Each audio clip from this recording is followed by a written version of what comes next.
बिहार में गर्मी का पारा दिन प्रतिदिन चढ़ता जा रहा है। अभी मार्च का महीना शुरू भी नहीं हुआ है कि बिहार में पारा 33 डिग्री को पार कर चुका है। जिस तरीके से लगातार बिहार में गर्मी बढ़ रही है, वैसे ही बिहार में राजनीति का तापमान भी बढ़ता जा रहा है। पिछले दिनों की कुछ घटनाओं की अगर बात करें तो बिहार में राजनीतिक घटनाक्रम तेज़ी से बदलता हुआ नज़र आता है। कुछ दिन पहले उपेंद्र कुशवाहा ने नई पार्टी बनाई, उसके दूसरे ही दिन बिहार बीजेपी के प्रदेश अध्यक्ष संजय जायसवाल उनसे मिलने के लिए उनके घर पहुंचे। हालांकि जब मीडिया ने उपेंद्र कुशवाहा से इस बारे में पूछा तो उन्होंने कहा कि एक औपचारिक मुलाकात थी, यानी बीजेपी में जाने का अभी तो कोई सवाल नहीं है, लेकिन जब भी मैं बीजेपी ज्वाइन करूंगा तो सबसे पहले मीडिया को ज़रूर बताऊंगा। तो कहने का मतलब यह है कि उपेंद्र कुशवाहा महागठबंधन को छोड़कर एनडीए में शामिल होने वाले हैं। हालांकि औपचारिक ऐलान ही बाकी है। ऐसा लगता है कि उपेंद्र कुशवाहा ने बीजेपी में जाने का मन पूरी तरीके से बना लिया है। जहां तक सवाल है अमित शाह का, तो अमित शाह ने बिहार को लेकर कुछ नई योजना बनाई है। मैं आपको बता दूं कि 2019 के लोकसभा चुनाव में खासकर बिहार में जो एनडीए थी, उस समय एनडीए को 39 सीटें आई थी बिहार के कुल 40 सीटों में। उत्तर प्रदेश और महाराष्ट्र के बाद बिहार में सबसे अधिक लोकसभा की सीटें हैं। यही कारण है कि अमित शाह लगातार बिहार पर फोकस किए हुए हैं। पिछले दिनों अमित शाह का दौरा बिहार में हुआ। ऐसा माना जा रहा है कि इसी दौरे के साथ ही अमित शाह ने 2024 के लोकसभा चुनाव की तैयारी शुरू कर दी है। अमित शाह को यह भार दिया गया है, यह जिम्मेदारी दी गई है कि बिहार में जो लोकसभा की सीटें हैं, उस लोकसभा की सीटों पर अपने देख रेख में उम्मीदवारों को खड़ा करें, क्योंकि अब की बार का जो लोकसभा चुनाव है एनडीए के दृष्टि से बिहार में काफ़ी अहम होने वाला है।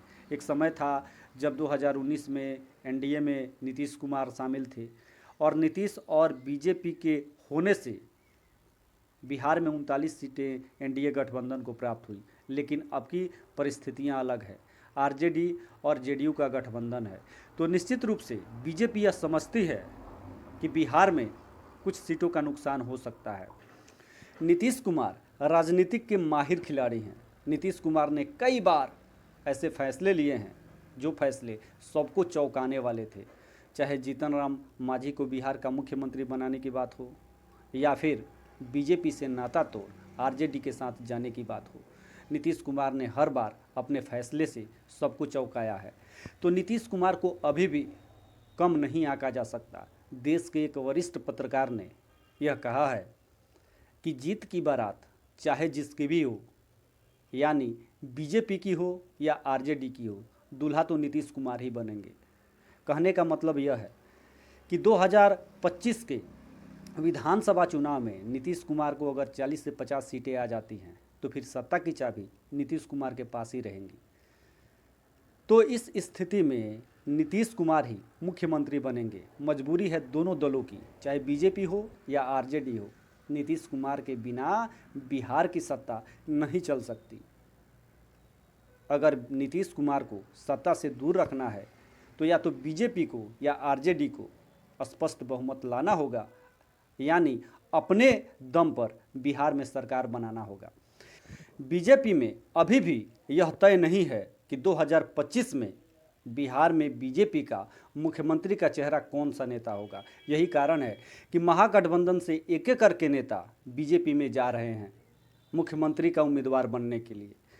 तो बीजेपी के पास मुख्यमंत्री के उम्मीदवार की एक लंबी लिस्ट है। इस लिस्ट में आरसीपी सिंह, उपेंद्र कुशवाहा, मुकेश सहनी, चिराग पासवान शामिल है, जो बिहार में एनडीए को मजबूती देने वाले हैं। तो अमित शाह ने निश्चित रूप से यह रणनीति बनानी शुरू कर दी है कि महागठबंधन को बिहार में 2024 के चुनाव में ही मात दी जाए। 2025 बाद में है, उससे बाद में निपटा जाएगा, लेकिन पहले 2024 के चुनाव की जोरदार तैयारी शुरू हो। और इसीलिए अमित शाह ने बिहार में नेताओं से संपर्क तेज कर दिया है। राजनीतिक विशेषज्ञों का मानना है कि उपेंद्र कुशवाहा, आरसीपी सिंह और चिराग पासवान के बाद अब जीतन राम मांझी की बारी है, यानी अमित शाह जीतन राम मांझी पर डोरे डाल रहे हैं। तो हो सकता है कि आने वाले दिन में एनडीए में जीतन राम मांझी भी शामिल हो जाएं। फिलहाल ऐसा अनुमान ही लगाया जा सकता है।